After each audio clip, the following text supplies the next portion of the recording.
It was the sort of afternoon that the village of Little Witchwood prided itself on: sun-dappled lawns, cucumber sandwiches curling slightly at the edges, and the sweet scent of roses hanging thick in the summer air.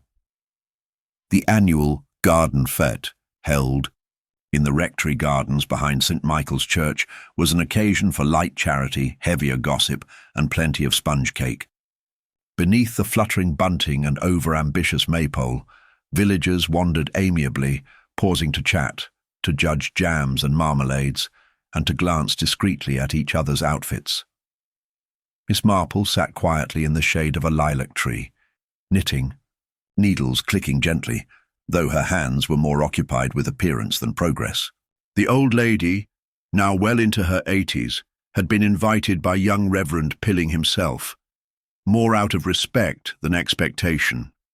For while Miss Marple was seldom in attendance at such affairs in recent years, her presence always conferred a certain old-world legitimacy. She was sipping lemonade politely when she heard the first curious sound, a squawk, followed by a phrase, unmistakably human in tone. "Don't." "No, I told you. Stop." Heads turned. Conversations faltered. The cry had come from near the tent, where the Reverend's wife, bright-eyed and hopelessly optimistic, had set up a stall for exotic companions and God's creatures, a somewhat optimistic title for what consisted mainly of guinea pigs and a singular parrot, housed in a large brass cage. The parrot, a brilliant green and yellow African grey named Major, now stood bolt upright on his perch, wings twitching. He repeated, in an eerie mimic of a woman's voice, "Stop it, Henry! Stop it, you're hurting me!" Gasps rippled through the small crowd. Miss Hartley, a local spinster with a known flair for dramatics, clutched her bosom and declared, "Well, I never!" Reverend Pilling hurried to the cage, clearly hoping to quell the moment with an awkward smile. Heavens, he must be mimicking something from a wireless program. "I do apologize, he's new to us, you see." But the parrot, now emboldened, continued, "If you tell anyone, I'll kill you. Understand?" "I mean it." Silence fell over the fete. Then came the scream. It was Miss Price, the baker's niece, who had gone to fetch more fairy cakes from the nearby vicarage kitchen. She stood in the archway now, white as her apron, pointing into the house with a trembling hand. There's a body. On the kitchen floor. I think she's dead." Pandemonium broke. The crowd surged and stumbled, torn between horror and the irresistible pull of curiosity. Miss Marple, however, remained seated a moment longer, a shadow crossing her usually placid features. She quietly tucked her knitting away, stood, and made her way toward the house, not with the haste of the frightened, but with the careful pace of one who has already begun to think. Inside the kitchen, sprawled against the tiled floor in an unnatural pose, lay the body of Mrs. Aldrich, widow of Colonel Aldrich and owner of the grand decaying house at the edge of the village. A dark stain had spread across her pale yellow blouse, and one arm was flung out toward the table as if reaching for something. Inspector Cray from Much Haddam was called immediately, his arrival promising procedure and authority. Yet among the murmurs and the theories already sprouting like weeds, an accident, a robbery, something to do with the parrot. Miss Marple stood quietly to one side, her eyes on the bird, now preening itself innocently in its gilded cage. She had always said, one could learn a great deal from animals.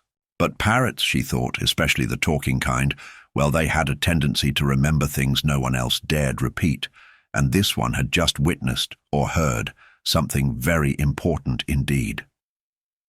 The sun, though still hanging in the early summer sky, now seemed to cast a more brittle light over the village of Little Witchwood. The gaiety of the fete had shattered, replaced by something rawer and more electric. Fear, yes, but something more titillating too. Curiosity sharpened by scandal. Within the hour, word of Mrs. Aldrich's death had made its way into every garden, shop and drawing-room within earshot. Inspector Cray arrived in his usual fashion, trousers slightly too tight at the knees, moustache curled like a comma left by someone indecisive. He was a man fond of categorization, motives in columns, suspects in neat rows. Crime to him was not psychological but procedural. Heart failure, he announced, having spent exactly 3 minutes crouched beside the late Mrs. Aldrith's body and another 4 muttering into a notebook. Some sort of shock, perhaps. No obvious weapon, no sign of struggle. We'll wait on the doctor to be certain. Miss Marple, who had seated herself just inside the hallway with the air of someone patiently awaiting tea, said nothing. She watched him with mild blue eyes, knitting now back in her lap, the needles moving again. The doctor, old Dr. Armitage, confirmed what was already visually apparent. Mrs. Aldrith had not died peacefully. Blunt trauma to the sternum. Possibly. A heavy object, fireplace poker or rolling pin, he muttered, examining the bruising. Ah, no, here. See that? He pointed to a faint abrasion at the edge of her scalp, mostly hidden by her carefully set hair. A second blow. Someone didn't want to take chances. This wasn't heart failure, Cray. This was murder. The words, when spoken aloud, transformed the house entirely. What had been a warm, if somewhat musty country kitchen became instantly clinical, its every teacup and curtain suspect. Mrs. Aldrith, once an imposing figure known equally for her vinegar tongue and charitable efforts, now lay silent under a hastily fetched tablecloth. Cray straightened and turned to Miss Marple. You were here at the fete, weren't you? Yes, she replied mildly, though only at the edge of things. I was seated under the lilac tree near the lemonade table. A very nice view of the parrot's cage as it happens. Cray winced. Ah, yes, the parrot. Are you suggesting that thing actually overheard the murder? Oh dear me, no, she said with a slight smile. Parrots don't usually mimic things on the first hearing.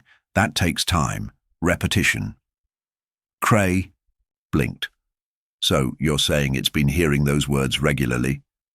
Likely so, said Miss Marple, which would mean someone in the parrot's vicinity had occasion to say them, frequently enough to be remembered. Cray frowned. The bird came from Aldrith House. No, from the animal rescue in Much Haddam, I believe. Only arrived last week, but he was housed there for nearly a month before that. So his memories might stretch back, well, to before anyone here had even met him.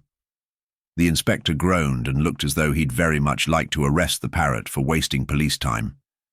Instead, he turned his attention to the gathering. Cluster of villagers outside, still half mingling under bunting and uneaten sponge cake. Right, he muttered. Let's start with the obvious. The Reverend Pilling and his wife were first. Neither knew Mrs. Aldrith particularly well, though they'd been in contact with her about a potential donation to the church roof fund. She'd promised £20, the Reverend said quietly.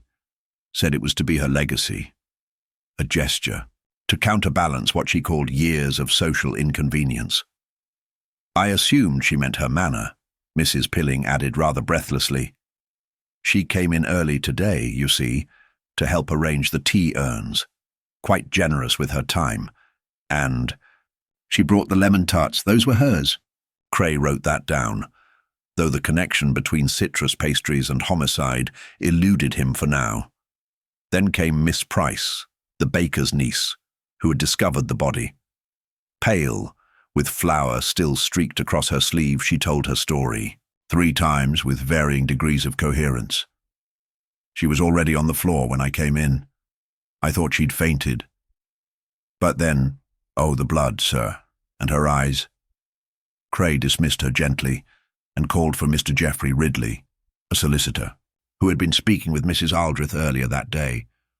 He was a lean man with a leaner smile, and he wrung his hands habitually, like someone trying to squeeze out secrets through his fingertips. She asked me to bring over a document, Ridley explained. An old will. I'd kept a copy. She wanted to make sure it was still valid. She said there'd be changes coming soon, and she didn't want confusion when the time came. What sort of changes? she didn't say. Only that someone would be disappointed, and that blood ties could be treacherous.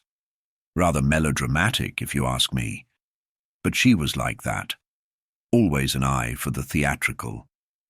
Miss Marple, listening from the hallway, found that curious.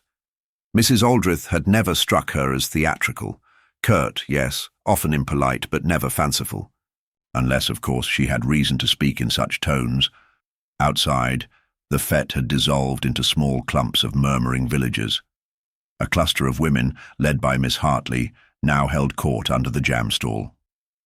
Well, she always said she didn't trust that niece of hers, one was saying. Moved in 6 months ago, didn't she? After years abroad. Odd arrangement. Didn't seem close, another added. But then, you wouldn't be, not with Mrs. Aldrich. Terrifying woman. Kept everyone at arm's length except the gardener. This Miss Marple looked up sharply. The gardener? Oh, yes, Miss Hartley said. Young fellow. From the next village. Handsome in a certain sullen way, if you like that sort of thing. She gave him Sunday lunches, they said. The gardener, whose name turned out to be Michael Broom, was tracked down near the compost bins, behind the rectory. He was indeed handsome in a brooding sort of way, with soil under his nails and an expression that rarely altered. Cray asked a few questions. Broom answered them monosyllabically. She was kind to me. Paid well.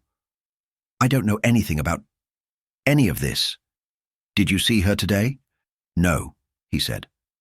I was setting up the floral archway. Miss Marple stepped closer. She once told me that you reminded her of her late son. Broom looked up, startled. She said that. Oh, yes, Miss Marple said mildly. You even stand like him. A touch of military in the shoulders. He didn't respond, but his jaw tensed. The inspector, noting the exchange, gave Miss Marple a slightly irritated glance. We'll get to him. But I think we ought to speak to the niece next. She lives with the deceased, correct? Miss Evelyn Aldrich, the Reverend supplied, arrived in December. Says she's a language teacher, very cultured. Miss Marple remained silent as the name settled in her mind like a bead of ink on blotting paper. Evelyn Aldrich, educated, returned from overseas. Unexpected heir. Miss Marple thought back to the parrot's voice, oddly feminine, but not quite. A woman's. There had been mimicry, yes, but also intent. The phrasing had sounded rehearsed. She made her way to the bird's cage once more. Major preened silently now, but when she offered him a sugar cube, he took it, then fluttered his wings and, without prompting, said once more, Stop it, Henry, you're hurting me. But this time he added something new. You always were a liar, Evelyn. Miss Marple's knitting paused. Just one stitch, suspended in air. The village might have believed Mrs. Aldrich a difficult woman, prone to drama. But birds, she thought, had no imagination at all. They merely repeated what they heard. And someone, it seemed, had said far too much within earshot of the wrong listener.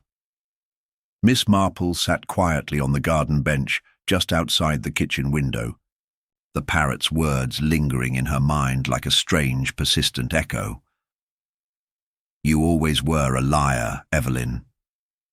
The bird had never heard such an utterance without cause, she was certain.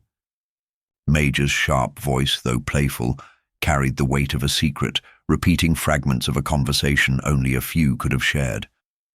Inside the house, the atmosphere remained taut, the village still trembling under the weight of the murder. Inspector Cray, having interviewed the immediate witnesses and suspects, paced the hallway with an air of forced impatience. To him, this was a case of sorting through a jumble of human errors and emotional excesses until the truth, like a neat parcel, was revealed. Miss Marple, however, understood that truth was often far messier and far more personal. When Evelyn Aldrich was summoned to the house, she entered with the grace of someone accustomed to command and control, a faint scent of jasmine trailing her like a cloak. Her pale face was carefully composed, but the eyes, a cool, steely grey, betrayed little emotion. "Inspector," she said smoothly, "I understand you have questions. I shall answer them as best I can." Cray launched into the formalities, but it was Miss Marple who observed. She watched Evelyn's hands, those fine fingers briefly twitching as if to smooth the folds of her dress, but betraying a momentary tremor. The way she glanced briefly at the parrot's cage as if recalling an inconvenient truth. "Miss Aldrich," Miss Marple began gently, "I understand you and your aunt had your differences." Evelyn's eyes flickered, a flash too quick for anyone but Miss Marple to catch. "Differences?" she repeated, her tone flat. "That is a polite way to describe a complicated relationship, but surely a family quarrel is hardly unusual." "Of course not," Miss Marple said softly. "But you must forgive me if I notice that the parrot seems to remember phrases that suggest a far more serious dispute." The inspector coughed uneasily. Evelyn's face darkened fractionally. "A parrot? Really? Is this how you intend to conduct your investigation?" Miss Marple's eyes twinkled faintly. "Animals often recall what people wish to forget." Evelyn shook her head, but something in her posture shifted. She began to speak with more candor than before. "My aunt was difficult, protective of her secrets. She had a will, yes, but it was old. I came back to Little Witchwood to discuss updating it. I expected resistance. I was not prepared for threats." "Threats?" The inspector leaned in. "From whom, I wonder?" Evelyn said quietly. "I found letters in her desk, unsigned but unmistakably hostile. Someone was angry at her. Someone who thought they were entitled to more than she was willing to give." Miss Marple nodded slowly. "And what did these letters say?" Evelyn hesitated, then reached into her handbag and withdrew a small bundle of papers. "This is all I took with me when I left her study this afternoon." The inspector took the letters, scanning them quickly. The tone was indeed angry. Accusations of betrayal, warnings to stay silent, threats to expose secrets that could ruin reputations. The signature was a scrawl, indecipherable. Miss Marple examined the handwriting with interest. "Have you considered the possibility that your aunt's murder is tied to these letters?" Evelyn's lips tightened. "I cannot imagine who would want to harm her. Not truly. Perhaps someone close to her, but she had no shortage of enemies." Miss Marple's gaze lingered on Evelyn a moment longer, before shifting to the garden. "Ima." Breeze stirred the leaves of the lilac tree under which she had been sitting earlier. She recalled the voices overheard that afternoon, the whispered tensions, the veiled accusations exchanged among neighbours. "Inspector," she said quietly, "I believe there is more to be discovered in the household itself. The kitchen, where the body was found, might hold clues overlooked." Cray nodded and instructed officers to secure the scene and conduct a thorough search. It was not long before a small, folded piece of paper was found wedged beneath the kitchen table, a note hastily scrawled and seemingly forgotten. Miss Marple unfolded it carefully. The words were terse and chilling. "Meet me at dusk. No witnesses. Or everything ends badly." No signature. The note deepened the mystery. Was it meant for Mrs. Aldrich or from her? Who had sent it? And what had been the secret meeting that never came to pass? As the villagers gathered in clusters around the rectory, the gossip grew more heated. Mrs. Winthrop, the village florist, was sure she had seen a shadowy figure lurking near the Aldrich estate the previous evening, though she couldn't say who. Mr. Samuel Hodge, the retired schoolmaster, muttered about family feuds and old grudges resurfacing, while the vicar tried in vain to calm their restless spirits. Amid the turmoil, Miss Marple's attention returned to the parrot. Major had fallen silent for now, but she could not shake the feeling that the bird held pieces of the puzzle that had yet to be revealed. She decided to visit Mrs. Pilling, who was responsible for the care of Major during the fete. Perhaps the parrot's behavior that day could be traced back to specific words overheard or events witnessed. Mrs. Pilling welcomed her warmly, though the tension was evident in her polite smile. Major is quite the character, you know. Repeats whatever he hears most often. Sometimes phrases from visitors, sometimes from ourselves. Did anyone speak to the bird often? Anyone in particular? Miss Marple asked. The vicar's wife thought a moment.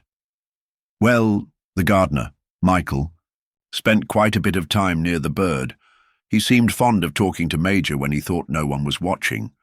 Miss Marple raised an eyebrow. Michael, you say? Yes. He was quiet, but he had a way with animals. I thought it rather sweet. The mention of Michael stirred a memory. Earlier, when questioned, the gardener had seemed reluctant to speak. Freely, a hint of something withheld behind his sullen gaze. Miss Marple resolved to revisit him, this time with the parrot's words in mind. If Michael had indeed been speaking to Major, the bird's mimicry might reveal more than just overheard phrases. It could expose motive, or even confession.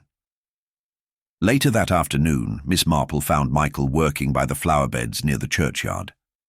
The sun highlighted the fine lines of his face, his hands steady as he arranged blooms with care. Michael, she called gently, might I have a word? He looked up, wary but resigned. Yes, Mrs. Marple.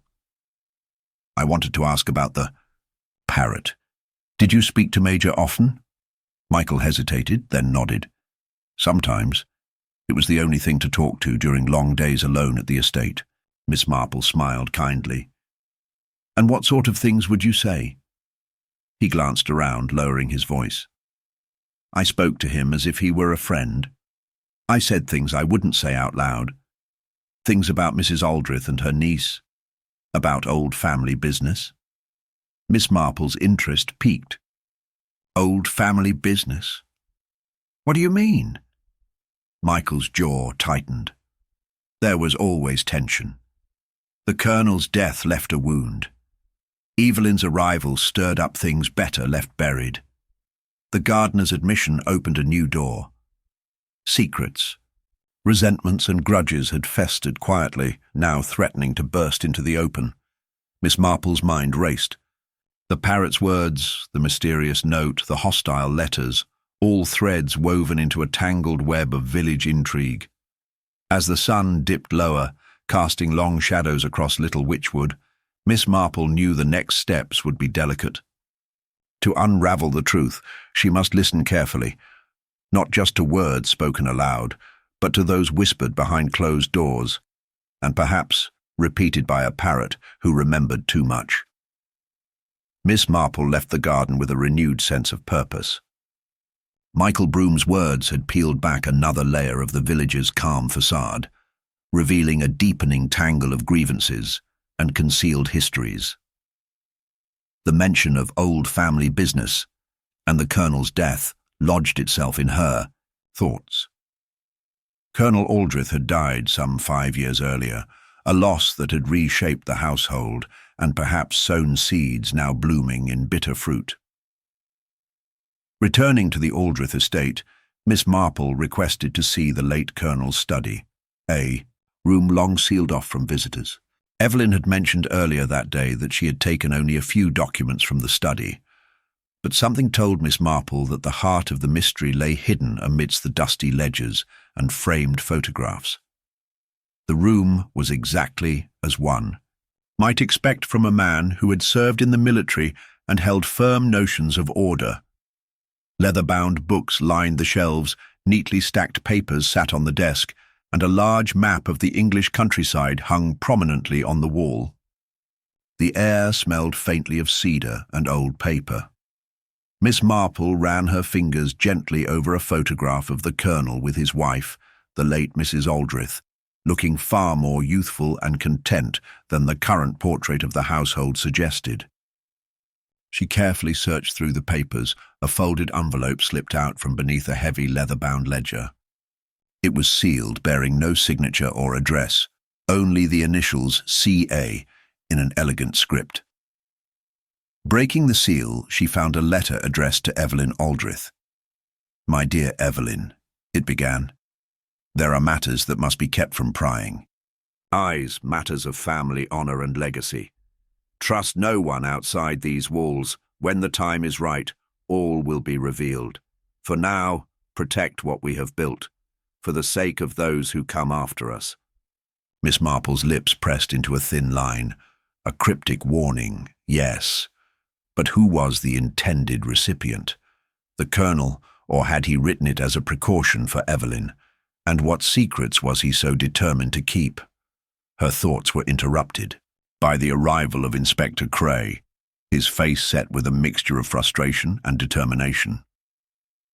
"I've spoken with the local constables and arranged for a full search of the village records," he said briskly. "If there's anything in the past that ties to this murder, we'll find it." Miss Marple nodded. "Very wise, Inspector. Meanwhile, I think a quiet word with Evelyn is in order. She is hiding something." Together, they found Evelyn in the drawing room, seated by the window with an expression that suggested she was trying to control a storm within. When Miss Marple gently broached the subject of the letter and the Colonel's warnings, Evelyn's composure cracked just slightly. "It was my father's wish that certain truths remain hidden," she confessed. "There are complications, issues of inheritance and a scandal that could ruin us all if it ever came to light." "Scandal?" Miss Marple asked softly. "Might you be willing to share what that entails?" Evelyn hesitated, then nodded. "Years ago, before the war, my father was involved in a business that collapsed under mysterious circumstances. There were whispers of fraud, of betrayal among partners. My mother's family distanced themselves from him entirely. The Aldrich name carries weight, but also shadows." Miss Marple's eyes sparkled. "And does anyone else in the village know of this?" "Only a few," Evelyn admitted. "My aunt kept the family's reputation above all. She tried to bury the past, but secrets have a way of surfacing." As they spoke, a soft knock came at the door. It was Michael Broom, the gardener, his expression unreadable but carrying a quiet resolve. "Miss Marple," he said, "I think I should tell you something. About that day, about what I saw." She gestured for him to sit, curious now as never before. Michael's voice was low. "I was near the kitchen just before the fete. I saw Evelyn and Mrs. Aldrich arguing, something fierce. Evelyn was upset, said she wanted her rightful place in the family and that no one could keep her quiet. Mrs. Aldrich warned her to be careful, that some things were better left alone. Then, after she left, I heard a voice, low and angry, from somewhere near the garden. I couldn't make out who it was, but the words were enough to chill me." Miss Marple leaned forward. "Do you remember the words?" He nodded slowly. "You'll regret crossing me. This ends now." The weight of those words settled heavily in the room. They suggested a confrontation beyond a mere family disagreement, hinting at a threat that had escalated into fatal consequences. Inspector Cray took careful notes, his earlier impatience replaced with a focused intensity. "We need to find out who else might have had access to the kitchen and garden at that time. Anyone who might have heard or witnessed more." Miss Marple's thoughts drifted to the other villagers, the tangled web of relationships and grievances. The baker's niece, Miss Price, whose discovery of the body had been so traumatic. The Reverend and his wife, who had observed much but said little. And of course the mysterious unsigned letters that hinted at hostility lurking beneath polite society. That evening Miss Marple returned to the parrot's cage, observing Major in the fading light. The bird seemed restless, fluttering its wings nervously. "Stop it, Henry, you're hurting me," it repeated in that peculiar tone that had sparked the entire investigation. Then, unexpectedly, Major added, "Evelyn lied, she knows." Miss Marple's heart quickened. The bird's mimicry was no accident. It was an unwitting confession woven into a pattern of repeated phrases. Someone had spoken these words repeatedly, and the parrot had memorized not just fragments, but accusations.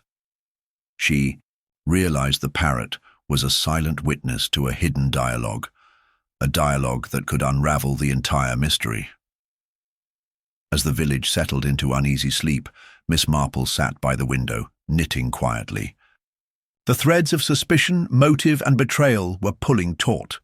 Tomorrow would bring new questions, new revelations, and perhaps a step closer to the truth behind the parrot that repeated a murder. The following morning dawned crisp and clear over Little Witchwood, the village streets bathed in soft sunlight that seemed at odds with the heaviness still hanging over the community. Miss Marple arrived early at the Aldrich estate, where a quiet hum of activity marked preparations for the day ahead. Officers continuing their inquiries, household staff moving with subdued urgency, and the steady presence of Inspector Cray, who was already deep in conversation with Evelyn Aldrich.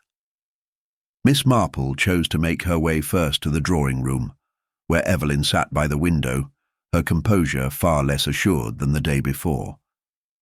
The pale light caught the delicate lines around her eyes, and though she smiled politely at Miss Marple's entrance, the tension was palpable. "I trust you slept well?" Miss Marple asked gently, settling into a nearby chair. Evelyn's smile was fragile. "As well as one can under such circumstances, I suppose. The village is still abuzz with gossip, and I feel more eyes upon me than ever." Miss Marple nodded, sympathetically. "That is the burden of being at the center of tragedy. But you must not let them unsettle you. The truth has a way of surfacing, and it will bring relief, no matter how difficult." Their conversation was interrupted by a soft knock at the door. It was Mrs. Pilling, the housekeeper, carrying a small tray with a teapot and cups. "Mrs. Aldrich, Miss Marple," she said, setting the tray down with practiced efficiency. "The gardener has asked to speak with you both. Something has come to his mind overnight." Evelyn's eyes flicked toward Miss Marple, an unspoken question passing between them. Miss Marple rose, smoothing her skirt. "Lead the way, Mrs. Pilling." They found Michael Broom waiting near the garden door, his expression more open than before, though still tinged with nervousness. "I've been thinking about what I told you last night," he began, glancing at Evelyn with a mix of hesitation and resolve. "There's something else, something I didn't say." Miss Marple encouraged him gently. "Please, Michael, whatever it is, it may be important." Michael swallowed hard. "I saw someone else near the kitchen around the time of the argument. Someone I hadn't expected to see. Mrs. Price, the baker's niece." Evelyn's face tightened, but she said nothing. Michael continued. "She was moving quickly, almost furtive-like, and she seemed upset. I thought it odd at the time." Miss Marple's mind raced. Miss Price, a young woman well liked for her cheerful nature, had appeared so distressed when she discovered the body. Could her presence near the kitchen be more than accidental? "Thank you for telling us, Michael," Miss Marple said kindly. "We shall speak to Miss Price at once." They found Miss Price in the village bakery, nervously arranging loaves of bread. The warmth of the ovens contrasted starkly with the chill of the questions she faced. "Miss Price," Miss Marple began gently, "we've heard you were near the Aldrich kitchen shortly before the fete. Would you care to tell us what you were doing?" Miss Price hesitated, biting her lower lip. I was looking for Mrs. Aldrich. I wanted to ask her about the fete preparations. I didn't want to disturb anyone, so I took a shortcut through the garden." "Did you see or hear anything unusual?" Miss Marple pressed. Miss Price swallowed. "I heard raised voices. I thought it was Mrs. Aldrich and her niece arguing. It was fierce, but I didn't listen closely." "Did you see who it was exactly?" Miss Marple asked. "No," she admitted. "I kept to the shadows. But when I turned to leave, I saw something on the ground. A scrap of paper." She produced a folded, slightly crumpled piece of paper from her apron pocket. Miss Marple unfolded it carefully. The handwriting was hurried, but the message chilling. "Stop digging, or you'll be next." Miss Marple glanced at Evelyn, whose face had paled imperceptibly. "Did you know of this note?" Miss Marple inquired. "No," Evelyn whispered. "I've never seen it before." Inspector Cray stepped forward. "This changes matters. Whoever wrote this intended to intimidate someone, possibly Mrs. Aldrich. It's a clear threat."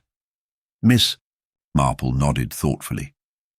"Indeed, and it implies there is someone desperate to keep secrets buried." As they walked back toward the estate, Miss Marple considered the implications.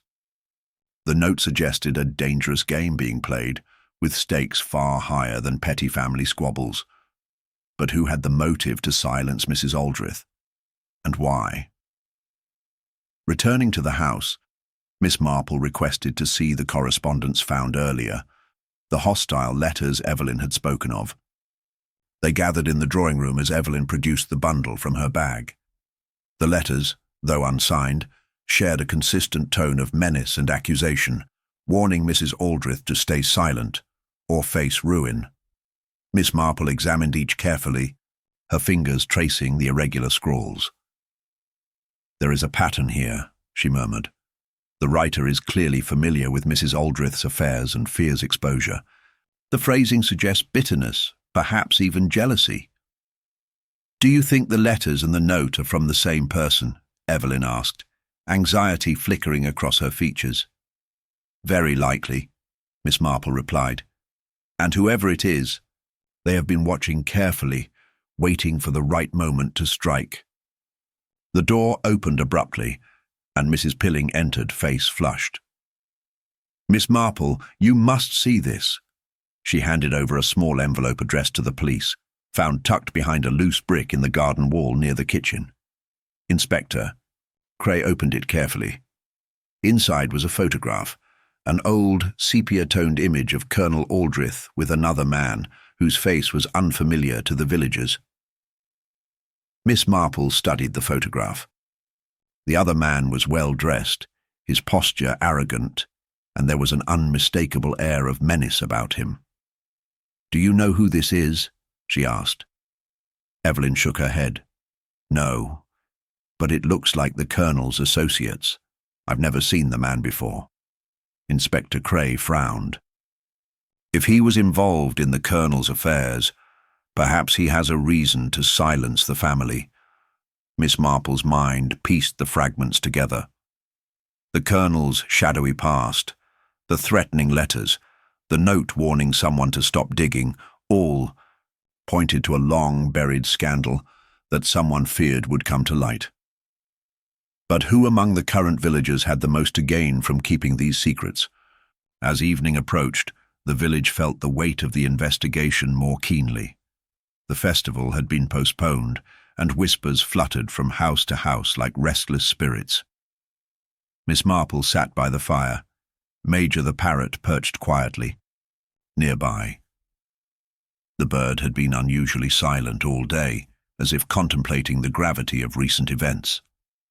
Suddenly, Major squawked sharply, breaking the silence. "You won't get away with it, Evelyn." The words hung in the air, a stark accusation that sent a chill through the room. Miss Marple met Evelyn's eyes, seeing for the first time a flicker of genuine fear. Tomorrow, she decided, she would speak to Evelyn again, but this time with the quiet knowledge that the parrot's mimicry was more than just repetition. It was a key to the hidden truths waiting to be uncovered. The morning air held a crispness that sharpened the senses as Miss Marple made her way once again to the Aldrich estate. The village was quieter now, the postponed fate cast a shadow, and the villagers' whispered speculations clung like mist to the narrow streets. Each step brought her closer to the heart of a mystery that was growing more tangled by the hour. Inside the drawing room, Evelyn Aldrich awaited, her hands folded tightly in her lap, eyes shadowed with sleepless nights. Miss Marple's entrance was greeted with a faint, weary smile. "I thought it best we speak again." Miss Marple began softly, seating herself across from Evelyn. Last evening, your reaction to the parrot's words suggested more than simple surprise. Evelyn's breath caught. Henry, the parrot. He repeats things he's heard, but some phrases, those I have never uttered aloud. I do not understand. Miss Marple leaned forward. Animals, especially parrots, are remarkable observers. They catch fragments of conversation, tones, inflections that we might miss. Henry's words may be a reflection of what someone has said around him, intentionally or not. Evelyn's gaze dropped. You think someone used him to send a message? I do, Miss Marple replied gently. Or perhaps the bird unwittingly revealed something overheard, something someone wished to hide. At that moment, a soft knock interrupted their conversation. Mrs. Pilling entered, holding a small envelope. Miss Marple, this was found pinned beneath the kitchen door this morning. No name or address. Evelyn took the envelope with trembling fingers and broke the seal. Inside was a note scrawled hastily, "Stop your inquiries, or the past will be your undoing." A chill settled in the room. Evelyn's lips parted, but no words came. Someone is clearly trying to intimidate you, Miss Marple said calmly. And this suggests the stakes are higher than we imagined. The inspector arrived soon after, having gathered some new reports. We have spoken with the village doctor, who confirmed that Mr. Dunn's wound was indeed inflicted with a thin, sharp blade, most likely a letter opener or similar household item, he informed them. No one in the village reported seeing such a weapon, but several admitted to owning decorative letter openers. Miss Marple considered this. The murder weapon was domestic, ordinary, yet capable of deadly precision. This fact narrowed the field to those with access to the house, or perhaps someone who knew its contents well. Did anyone notice if any of these objects have gone missing? She asked. The inspector shook his head. Nothing reported yet. Miss Marple's gaze drifted to Evelyn. Has anything been disturbed or misplaced in the house recently? Evelyn hesitated. There have been occasional missing items, letters, documents, but nothing of value, or so I thought. Sometimes, Miss Marple murmured, it is not the value but the meaning of what is hidden that matters most. As the day wore on, Miss Marple visited the village post office, hoping to trace the origin of the threatening letters. The postmistress was a prim woman with a sharp eye for detail. Letters came sporadically, the postmistress said. No return addresses, some with peculiar handwriting. I took note, but such things are not unusual in a village where old grudges linger.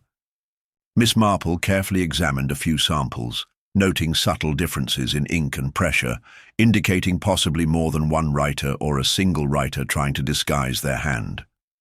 Back at the Aldrich estate, she sought out Major, the parrot. The bird greeted her with a raucous, "Good morning, Miss Marple," before abruptly shifting tone, "Secrets lie deep." "Beware the friend," it repeated, its eyes gleaming with uncanny intensity. Miss Marple smiled wryly. "A cryptic message, Henry." She pondered the phrase, turning it over like a puzzle piece. "Beware the friend." Could it refer to a trusted confidant whose allegiance was false? Later that afternoon, she arranged to meet Miss Price again, the baker's niece. Their earlier conversation had left many unanswered questions, particularly about Miss Price's sudden appearance near the kitchen and her discovery of the threatening note. Miss Price greeted her nervously, wringing her hands. "I've been thinking about what I saw that day," she said. There was something off about the way Evelyn looked during the argument with Mrs. Aldrich. It wasn't just anger, it was fear. Miss Marple nodded thoughtfully. Fear can be as telling as anger. "Did you notice anyone else who seemed uneasy that day?" Miss Price bit her lip. "Yes, actually, the Reverend. He was unusually quiet, watching from a distance. When I tried to speak to him later, he seemed reluctant to say much." Intrigued, Miss Marple resolved to pay a visit to the vicarage. The Reverend and his wife were gracious, though the Reverend's eyes betrayed a guarded wariness. When gently questioned about the day of the murder and the notes, the Reverend said, "The Aldrich family has had its troubles for years, but I cannot imagine who would resort to such threats." Mrs. Langley, the Reverend's wife, glanced nervously at her husband before adding, "Sometimes the truth is more complicated than it appears. We all have secrets." Miss Marple's fingers twitched at the hint. Indeed, and secrets, once disturbed, can be dangerous. The day waned as she returned to the Aldrich home. Evelyn awaited, pale but composed. "I have spoken with several villagers," Miss Marple said quietly. "It seems your family's past is a web, and many caught within it hold their breath, waiting to see what will emerge." Evelyn sighed. "I only want to protect my family's name." Miss Marple nodded. "And yet, protecting it may require facing the shadows rather than hiding from them." As twilight deepened, a sudden knock at the door startled them all. Inspector Cray entered, his expression grave. "We have just received news that a second letter has been sent, addressed to the local magistrate," he announced. "It contains a demand to cease all inquiries, along with a warning that more harm will come if the threat is ignored." Miss Marple folded her hands calmly. "Someone is escalating. We must be cautious but resolute." That night, as the village lay hushed beneath a blanket of stars, Miss Marple sat by the fire, knitting needles clicking softly. Her mind sifted through the day's revelations, the veiled threats, the parrot's eerie utterances, the fearful glances, and the village's tightly held secrets. She knew that soon the careful balance would tip. And when it did, the true face of the murderer and the motives that had festered unseen would be revealed. But for now, the game was afoot, and every whispered secret, every fearful glance, was a piece waiting to fall into place. The day after the magistrate's letter arrived was heavy with an oppressive stillness that seemed to press down on Little Witchwood like a thick fog. The village moved with muted footsteps and cautious glances, as if the very air whispered warnings to those who dared to speak too freely. Miss Marple, however, navigated this tension with a quiet resolve, her keen eyes noting the subtle shifts in demeanour among the villagers she passed. The Aldrich estate remained under a subdued atmosphere, the once vibrant rooms now shadowed by suspicion and unspoken fears. Evelyn, though maintaining an outward calm, had grown visibly more withdrawn, her hands trembling slightly when she reached for her teacup. Miss Marple recognised this as the toll of dread, the knowledge that someone close harboured secrets dangerous, enough to threaten life itself. Inspector Cray was already at the house when Miss Marple arrived, engaged in a hushed exchange with the housekeeper. Their conversation paused as she entered, and the inspector offered a curt nod. "We've had an interesting development," he said, voice low but edged with urgency. "A break-in last night at the village archive. Nothing stolen, but several files relating to the Aldrich family were rifled through." Miss Marple's eyes narrowed thoughtfully. "Someone is desperate to find, or perhaps to hide, something." "That's the impression," Cray agreed grimly. "We're increasing patrols, but the question is what exactly they were after." Mrs. Pilling, who stood nearby, spoke up. "There are old parish records and legal documents about land and inheritance. Could it be something about property, disputes?" "Precisely why I'd like to examine those records," Miss Marple said. "They often reveal grudges that simmer quietly for decades." After brief introductions, the inspector accompanied Miss Marple to the village archive, a small brick building with dusty shelves and the faint scent of aging paper. The archivist, a timid man named Mr. Hargrove, was clearly distressed by the intrusion into his orderly world. "I assure you nothing is missing," he said, gesturing toward the disturbed shelves. "But several folders on the Aldrich estate are scattered about as if someone searched in haste." Miss Marple knelt beside the dishevelled files, gently arranging them. As she leafed through the documents, a pattern emerged. Land disputes, contested wills and correspondence hinting at bitter quarrels within the Aldrich lineage stretching back over half a century. One letter, yellowed and fragile, caught her eye. It was from a solicitor warning of potential scandal if certain matters were made public. An inheritance claimed under suspicious circumstances. Miss Marple tucked the letter carefully into her bag. This was the sort of hidden resentment that could breed fatal consequences. Back at the estate, she found Evelyn alone in the conservatory, gazing absently at the garden beyond. The silence was profound, yet laden with unspoken weight.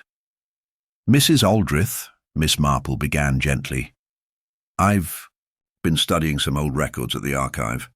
It appears your family's troubles extend far beyond recent quarrels." Evelyn turned, eyes glossy. "I always suspected there were dark things buried beneath the surface, but I never imagined the depth." Miss Marple nodded. "Secrets often have a way of resurfacing, especially when disturbed by tragedy." Before Evelyn could reply, the housekeeper entered briskly. "Miss Marple, the gardener has found something in the west hedge, a small box wrapped in oilskin."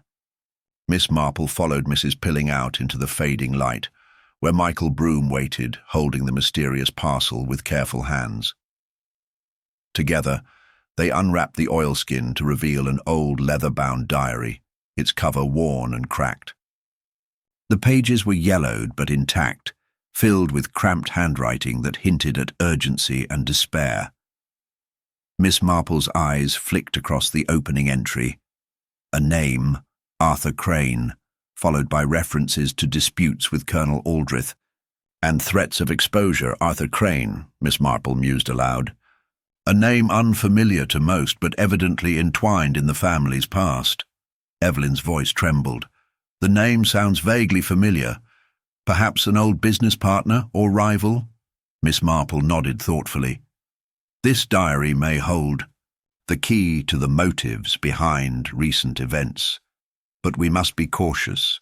Revealing too much too soon could provoke further danger." That evening, as twilight deepened into night, Miss Marple sat in the drawing-room, poring over the diary's contents. The entries spoke of betrayal, financial ruin, and a bitter feud that had escalated to threats and ultimatums. One passage in particular stood out, a chilling account of a confrontation between Arthur Crane and the Colonel, mentioning a secret ledger that recorded illicit dealings and concealed debts. As the candle flickered, Miss Marple heard the familiar voice of Major the Parrot interrupt her thoughts. "Find the ledger." "Find the ledger!" the bird squawked insistently. The words sent a shiver through the room, as though the bird had grasped the heart of the mystery before any human mind. The next morning, Miss Marple called Evelyn aside. "Mrs. Aldrich, do you know of this ledger?" she asked gently. Evelyn shook her head. "No. But my uncle was always secretive about his affairs. Perhaps it exists, hidden somewhere in the house." Together they began a careful search of the Aldrich library and study, examining drawers, bookshelves, and the ornate writing desk. Hours passed with no sign of the ledger, and Miss Marple's frustration grew, until, at last, in the false bottom of a drawer, she uncovered a small, locked box. With Evelyn's assistance, the box was opened to reveal a stack of worn papers and a leather-bound notebook. Inside were detailed accounts, names, and dates, proof of financial manipulation, debts, and blackmail. Miss Marple's eyes gleamed with quiet satisfaction. "This ledger confirms the suspicions hinted at in the diary. The Colonel's past was fraught with secrets worth killing to protect."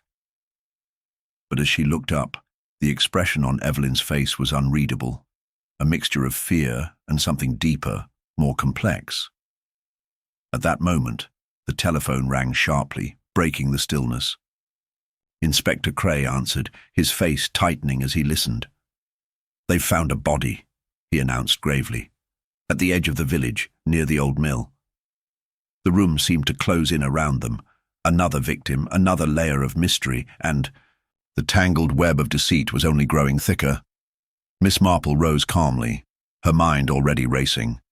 The past and present were colliding, and the true story behind the Aldrich family's troubles was about to be revealed piece by painful piece. The news of the body discovered near the old mill spread swiftly through Little Witchwood, casting a pall over the village that was even more suffocating than before.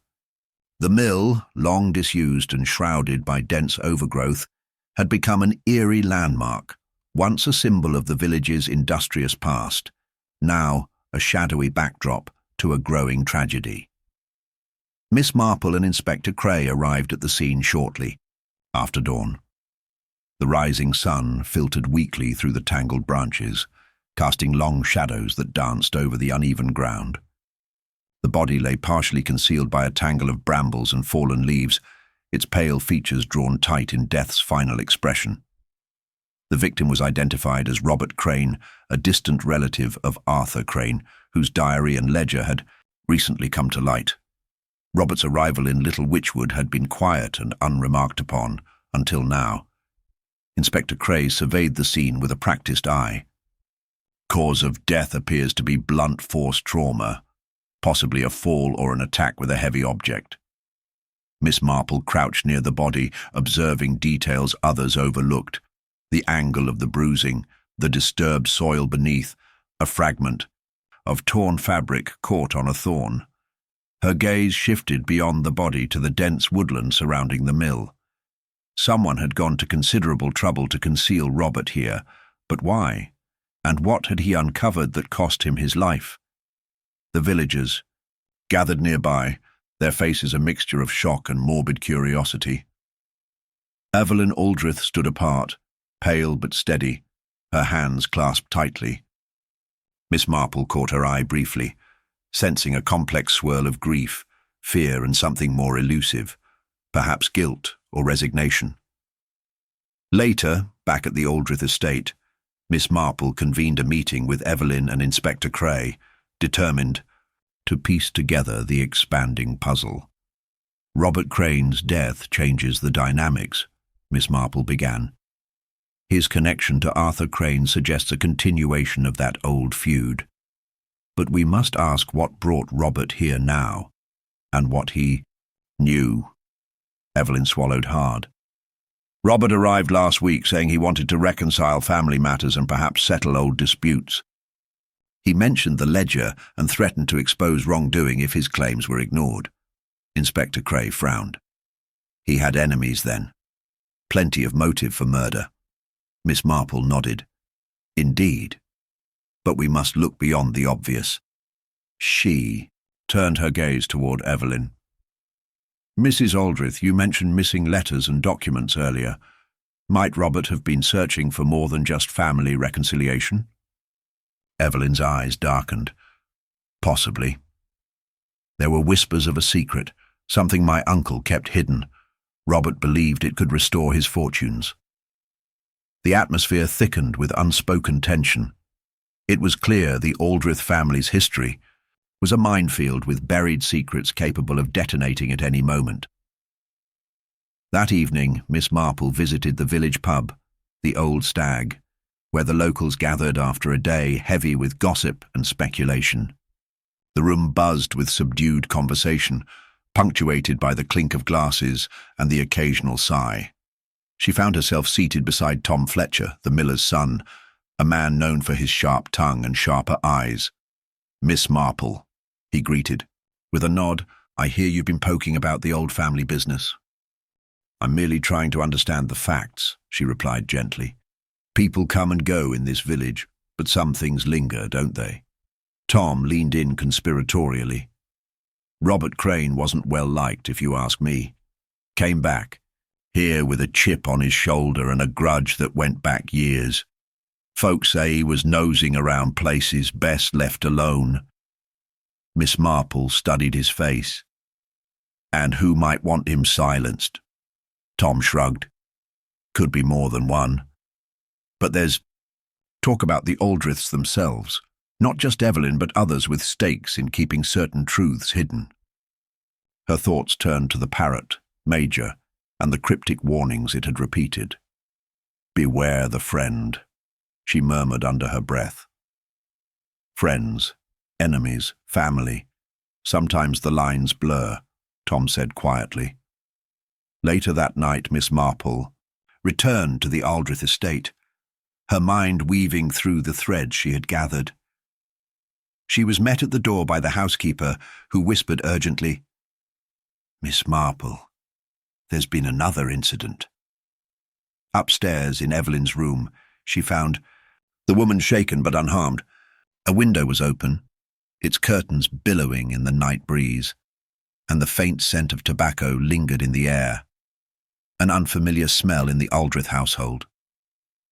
"I heard noises," Evelyn explained, "and when I looked, I saw a shadow outside.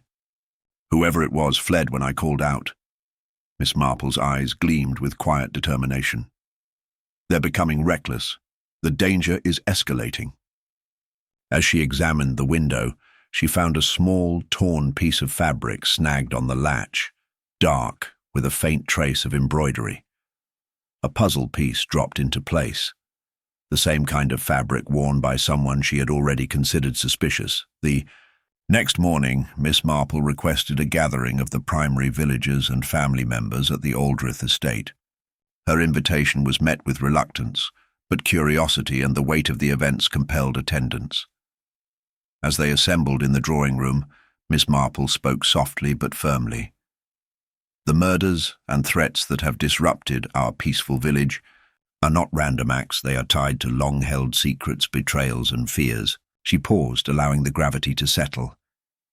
"There are those among us who have much to fear from the truth emerging, and others who have perhaps acted to keep those truths buried." Eyes flicked nervously around the room, some faces pale, others flush with indignation. Miss Marple's gaze rested momentarily on Evelyn. "Tonight I intend to observe reactions closely. Sometimes the smallest details, an unguarded glance, a trembling hand, can reveal what words do not." The room fell silent, every heartbeat a measured step closer to unveiling the hidden. As the evening wore on, conversations ebbed and flowed, with Miss Marple weaving subtle questions into casual remarks, her keen mind noting every twitch and hesitation. Outside, the parrot's voice echoed faintly through the window, "Beware the friend, beware the friend." And in the delicate dance of truth and deception, Miss Marple sensed the final moves were approaching. The game was far from over, but the pieces were aligning for the inevitable revelation. As the evening deepened, the drawing room of the Aldrith estate grew thick with an almost tangible tension, like the calm before a storm. Miss Marple, seated quietly in an armchair by the fireplace, allowed the conversations to unfold naturally, all the while observing with a practiced eye. The flickering flames cast shifting shadows over the faces gathered, faces that bore the strain of suspicion, fear, and the desperate desire for normalcy. Evelyn Aldrith, sitting opposite her, appeared composed, yet her hands betrayed a subtle tremor as they folded and unfolded in her lap. Beside her, Inspector Cray maintained his usual professional reserve, though even he could not entirely conceal the tightness around his eyes. Miss Marple had carefully orchestrated the evening to coax reactions from her company, without alerting them to her intentions. As a rule, she never hurried the truth. It revealed itself in its own time, like a flower slowly opening to the sun. She began with a seemingly innocuous observation. "It is curious how a single secret, once disturbed, has a way of unsettling an entire community." Her gaze swept the room, landing lightly on each person, inviting reflection. Mrs. Pilling, the housekeeper, murmured, "Secrets seem to breed in places like this. The older the family, the darker the shadows." From the corner, Gerald Langdon, a local solicitor and frequent visitor to the Aldriths, cleared his throat. Old family matters are best left undisturbed, Mrs. Pilling. One risks opening a Pandora's box. Miss Marple smiled gently but said nothing, allowing the comment to linger. A low murmur of assent rippled through the group. Then, with deliberate calm, Miss Marple shifted the conversation. "Mr. Langdon, you have been quite involved with the Aldrich estate's affairs, have you not?" Gerald nodded. "Yes. I've handled legal matters for the family for some years. The recent troubles, however, are quite unprecedented." "And the ledger we found?" Miss Marple pressed. "Did it come as a surprise?" Gerald's eyes flickered momentarily, a shadow crossing his features. "It revealed some inconvenient truths, certainly, but I doubt anyone was prepared for such extremes." The room was silent again. Miss Marple seized the moment to direct her attention to Michael Broom, the gardener, whose quiet presence often went unnoticed.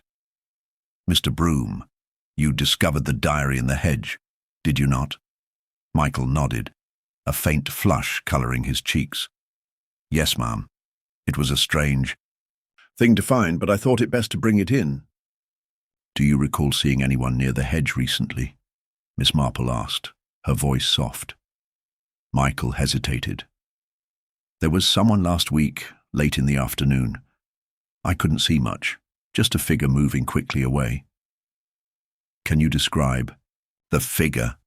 Miss Marple pressed. "Dressed in dark clothes. I thought it was too late for visitors, but I didn't want to intervene." Miss Marple made a mental note of this.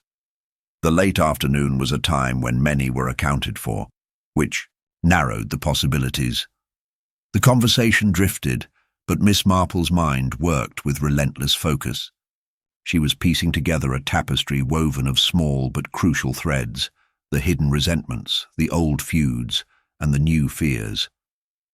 Suddenly, a soft but distinct voice interrupted her thoughts. Major, the parrot, repeated, "Beware the friend. Beware the friend."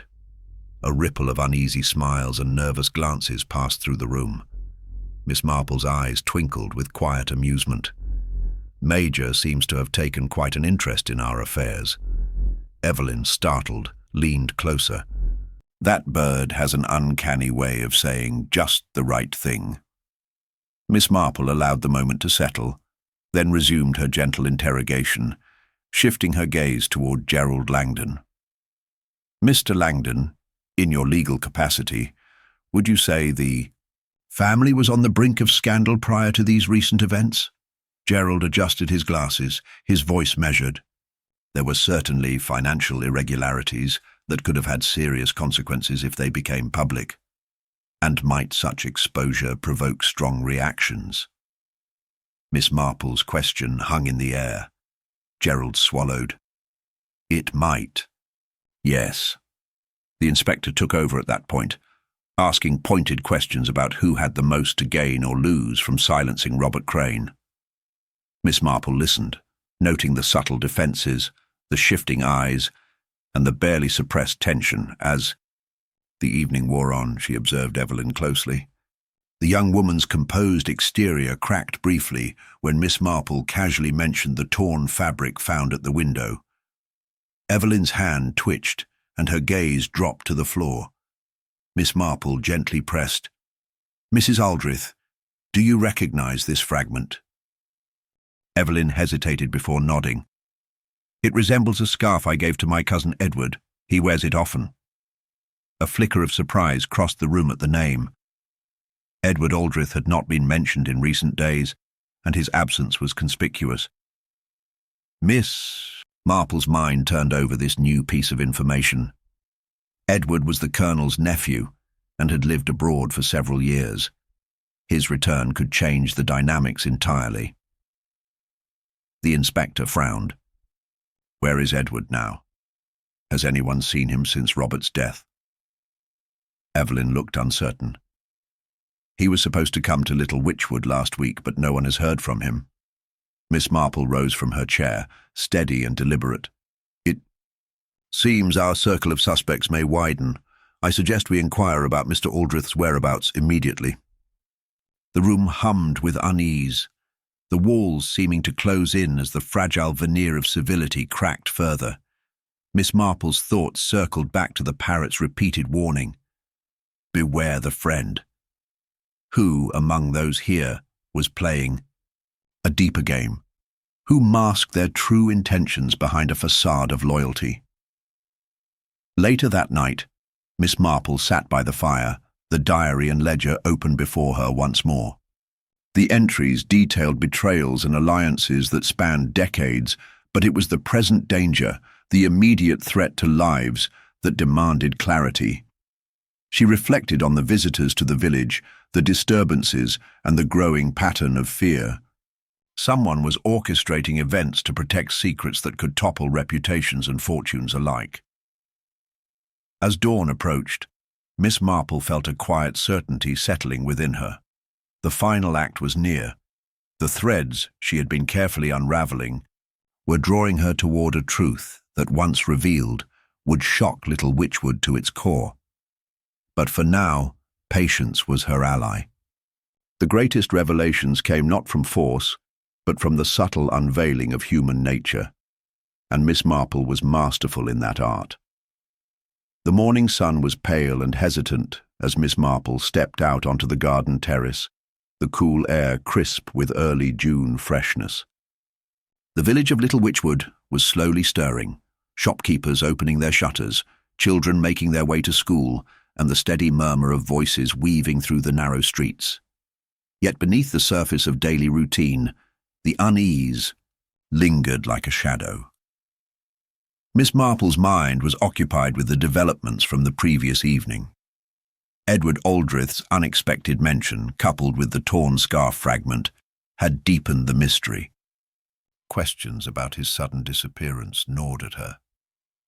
Inside the house, Evelyn Aldrith was already awake, seated by the window, staring out at the rose bushes that climbed against the estate walls. Her face bore a quiet fatigue, but there was determination there too. When Miss Marple joined her, Evelyn glanced up with a faint smile. I can't help but feel that the past is catching up to us all. Edward's absence only adds to the burden. Miss Marple nodded. He seems to be a pivotal figure in this unfolding story. We must find him. He may hold the key to understanding why Robert was killed and who benefits from these shadows. Together they made their way to the village post office, where a small notice board bore the latest news and announcements. Evelyn pinned a carefully worded appeal for information on Edward's whereabouts, a discreet request for anyone with news to come forward. Miss Marple's keen eyes scanned the board and the faces of those nearby.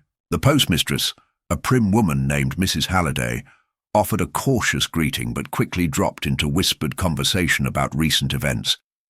Mrs. Aldrith, it's terrible. Just terrible. The village hasn't known such trouble since the war. Indeed, Miss Marple replied softly, but sometimes the truth takes time to surface. A few villagers passed by, their expressions guarded. Rumours and fear had knitted tight a fabric of suspicion, and no one wanted to be the thread pulled loose. Later, Miss Marple and Evelyn visited the village inn, hoping to glean any news about Edward's arrival or departure. The innkeeper, Mr. Dawkins, was a man of few words but a keen observer of his guests. Edward Aldrith, he repeated slowly. No one's mentioned him here in some time. The last I heard, he was to arrive, just before Robert's death. But he never came through the door. Miss Marple considered this. If Edward had intended to visit but failed to arrive, something must have prevented him. Something that might tie back to the threats and the murders. Back at the Aldrith estate, Miss Marple requested to examine Edward's room, unused but maintained. It was a quiet space, neatly arranged, yet something felt out of place. On the writing desk lay a folded letter addressed to Evelyn. Carefully, Miss Marple unfolded it. The letter was brief, penned in a neat but hurried script. Dear Evelyn, if you are reading this, know that I have been forced into secrecy for the safety of all involved. There are forces within the village that cannot be trusted. and the ledger's revelations have stirred dangerous waters. Trust no one completely, not even those closest to you. I will return when it is safe, but until then, be cautious. Yours, Edward. Miss Marple's eyes narrowed. The tone was grave, filled with warning and urgency. Edward was clearly aware of the peril surrounding the ledger and had chosen to disappear rather than confront it head-on. Evelyn's voice was barely a whisper. I wish he had come to me. I might have helped. Miss Marple placed a reassuring hand on her shoulder. Sometimes, the shadows one walks through are darker than we realize. Determined to push forward, Miss Marple arranged a meeting with the key villagers who had been present at the earlier gatherings. She had a feeling the net was tightening, and it was time to observe the subtle fissures in the facade. As the group reconvened in the Aldrich drawing room, the mood was taut with anticipation. Miss Marple spoke calmly. There is one more matter to consider, the nature of friendship and trust. Her eyes settled on Gerald Langdon, who shifted slightly. What do you mean? Major the Parrot repeated, beware the friend. It is a cryptic phrase, but it suggests that betrayal may come not from strangers, but from those we believe closest. A ripple of discomfort passed through the room. Some faces flushed, others hardened. Miss Marple continued, in my experience, those who fear exposure often manipulate the loyalties of others to protect themselves, and sometimes their closest allies become unwitting or willing participants. She allowed a pause before adding, I believe the truth is within this room. Suddenly the atmosphere changed. Evelyn stood, her voice steady but urgent. There is someone here whose loyalty is questionable, someone who has benefited from Robert's absence and who may have played a part in his fate. Heads turned toward a tall, reserved man seated near the window. Colonel James Aldrich, Evelyn's uncle and the estate's overseer. The colonel's eyes met hers, a flicker of defiance in their depths. Accusations without proof are dangerous. Miss Marple's gaze was gentle but unyielding. We shall speak of proof soon enough. The inspector, sensing the tension, interjected, let us not forget that the ledger showed financial discrepancies that could implicate anyone with access to the family's affairs. Gerald Langdon cleared his throat. Indeed, and the timing of Robert's murder suggests someone with knowledge and opportunity. Miss Marple leaned forward, her fingers lightly tapping the ledger's worn leather cover.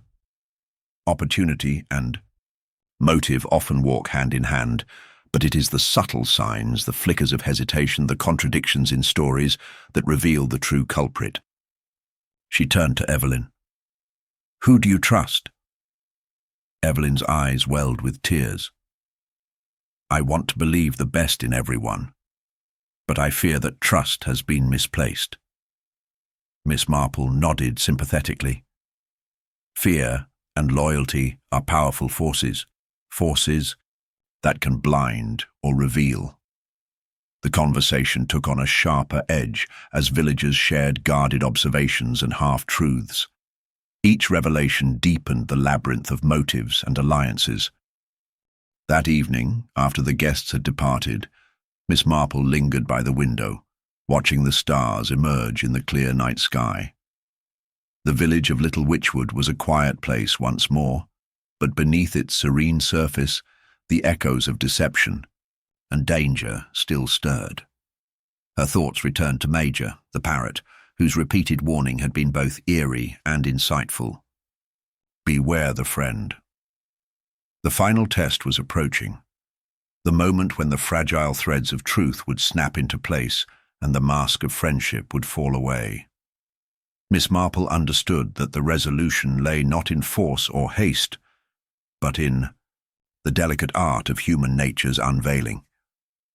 She was ready for the final steps, confident that justice, though slow, was inevitable. The drawing room was once again filled with the key figures of Little Witchwood, summoned by Miss Marple's quiet insistence. The night was calm outside, but within the Aldrich estate, tension crackled like static. Each person sat with an uneasy expression, aware that the final reckoning was near. Miss Marple, seated comfortably in her favourite chair, looked at them with the gentle patience that had become her hallmark. We have come to understand much over these past days, the secrets hidden beneath the surface, the whispers in the shadows, and the tangled loyalties that bind us. She paused, letting the weight of her words settle. The murder of Robert. Crane was not a crime of passion, but one born from fear of exposure and the loss of status, wealth and reputation. Her eyes rested on Gerald Langdon, whose fingers twitched nervously. "Mr. Langdon, you have been intricately involved in the management of the Aldrich estate's affairs. You were aware of the financial irregularities documented in the ledger, were you not?" Gerald swallowed but nodded. "Yes, I was aware, but I did not kill Robert." Miss Marple inclined her head slightly. "No, you did not. But your actions set the stage. You manipulated information hoping to protect certain interests." A murmur rippled through the room. She then turned her gaze toward Colonel James Aldrich. "And you, Colonel, as overseer and family elder, you too had reasons to conceal unpleasant truths." The Colonel's jaw tightened, but he said nothing. Miss Marple's tone softened. Yet the true murderer was not the one who sought only to hide, but the one who struck to silence. She shifted her eyes to Evelyn, who met hers with steady resolve. The torn scarf belonged to Edward Aldrich, whose letter revealed the threat he perceived. He feared for his life, and for good reason. A hush fell. Miss Marple looked across the room. The parrot's warning, "Beware the friend," was no idle mimicry. It was a reflection of the betrayal that came from within this circle. She turned toward the person who had remained quiet, seated slightly apart, a figure whose careful politeness had masked sharper intentions. "Mr. Michael Broom, the gardener, you found the diary, but you also knew more than you let on." Michael's face blanched. Miss Marple raised a gentle hand. "You saw Robert confront someone the day before his death. You heard threats, and you feared the consequences." Michael's shoulders sagged. "It was Edward. He had discovered the ledger's secrets and confronted Robert, but Edward did not kill him. No, it was Evelyn."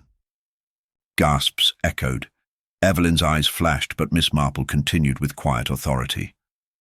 Evelyn feared that the exposure of these secrets would ruin her family irrevocably.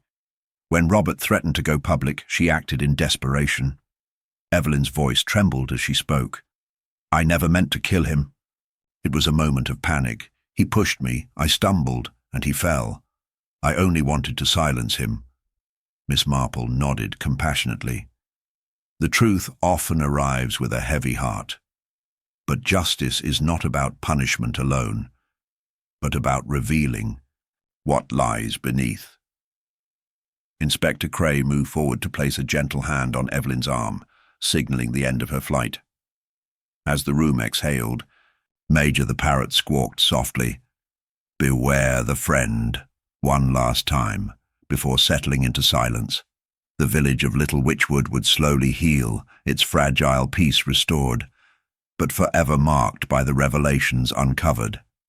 Miss Marple stood, her gaze sweeping the room one last time. Human nature is a complex thing, capable of kindness and cruelty, loyalty and betrayal. It is by observing these small truths, these subtle signs, that we come closest to understanding. With that, she turned toward the door, her mind already quietly turning to the next mystery waiting to be uncovered.